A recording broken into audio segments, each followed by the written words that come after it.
திரு ரமேஷ், இந்த இந்த விழாவை திருமாவளவன் அவர்கள் தவிர்த்திருப்பது அப்படிங்கிறது ஒரு பக்கம் ஆதரவு எதிர்ப்பு எல்லா விமர்சனங்களும் வரதை நம்ம பார்க்க முடியுது. ஆனா இந்த விழாவிலே இப்போ கடந்த ஒரு மணி நேரமா பார்க்கும் போதே பல்வேறு விமர்சனங்கள் திருமாவளவன் அவர்களை சுற்றியும் அவரை பற்றிய பேச்சாகவும் தானே இது இருக்கிறது. விஜய் கலந்துகிட்டு இருந்தாலும் கூட திருமாவளவன் அவர்களை பற்றிய பேச்சு தானே ஓங்கி இருக்கிறது. அப்போ அவருக்கு அவர் வராமலேயே அந்த இடத்துல அவர் இடம் பிடித்திருக்கிறார். அவர் ஒரு அரசியல் ரீதியா ஒரு வெற்றி அடைந்திருக்கிறார்னு பார்க்க முடியாது. அது வெற்றின்னு சொல்ல முடியாது. ஏன் என்று சொன்னால் அவரை பல்ட்டி அடித்தார் என்றுதான் பார்க்க முடியும். அவர் அந்த நிகழ்ச்சிக்கு வருவதாக இசை வெளித்திருந்து அதன் பிறகு அவரை சுற்றி சர்ச்சை மையம் கொண்டது.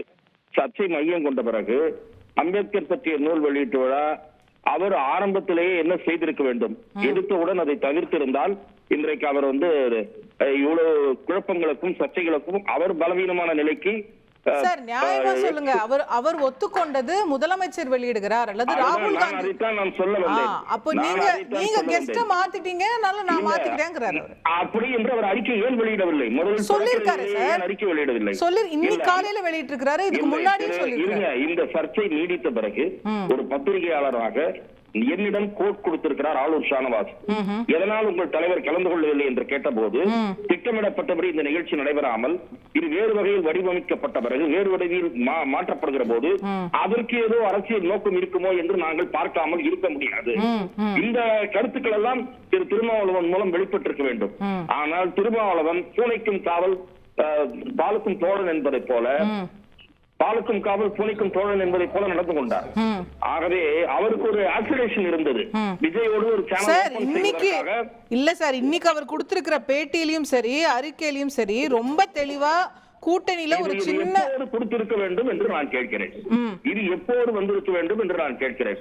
திருமாவளவன் அந்த 6ஆம் தேதி நிகழ்ச்சியில் பங்கேற்பார் என்று செய்தி வெளிவந்து அடுத்த சில தினங்கள் மறுக்கப்படவில்லை. ஏன் மறுக்கவில்லை என்று நான் கேட்கிறேன். ஆகவே அவர் ஒரு சேனல் ஓபன் செய்வதற்கு அல்லது அந்த மாதிரி வதந்திகள் பரவுவதற்கு இடமளித்தார்.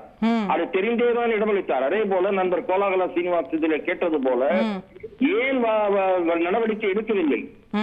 அவருடைய ஆதவ அர்ஜுனாவுடைய கருத்தில் தங்களுக்கு உடன்பாடு இல்லை என்று அந்த கட்சியினுடைய மூத்த நிர்வாகிகள் வெளிப்படுத்துகிறார்கள். அவர் அரசியலுக்கு புதியவர், கத்துக்குட்டி என்பது போல சொல்லுகிறார்கள்.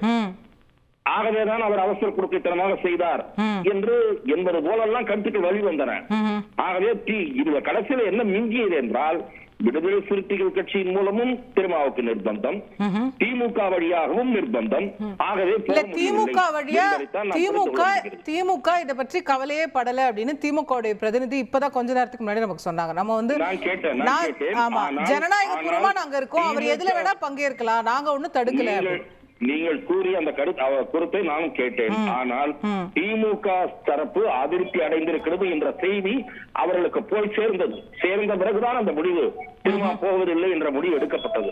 இதெல்லாம் அரசியல் வெளிப்படையாக சொல்ல மாட்டார்கள். முக்கிய பிரமுகர்கள் இதை ரசிக்கவில்லை நாங்கள் என்று சொல்லி இருக்கிறார்கள். சொன்ன பிறகுதான் அந்த முடிவு எடுக்கப்பட்டிருக்கிறது.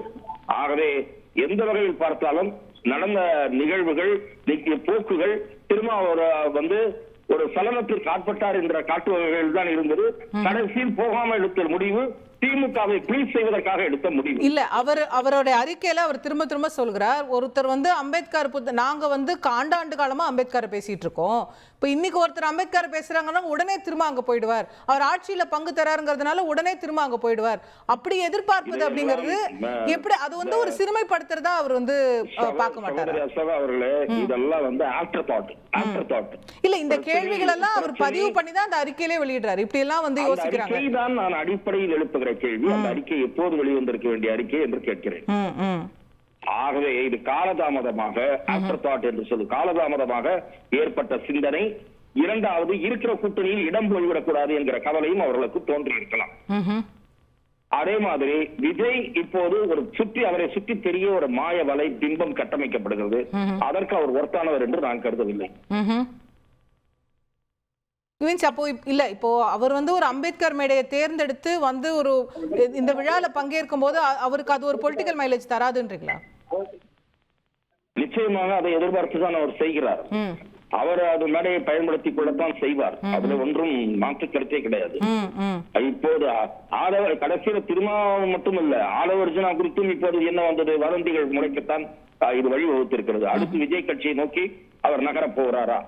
என்பதும் செய்திகள் வதந்திகள் வெளிவர தொடங்கிவிட்டன. ஓ, ஆதவர்ஜுனாவே கட்சி மாற போறாருன்னா அப்படியும் வதந்திகள் இந்த விழா மூலம் புறப்பட்டு விட்டன. ஒரு பிரிண்ட் மீடியாவிலும் இது வந்து விட்டது.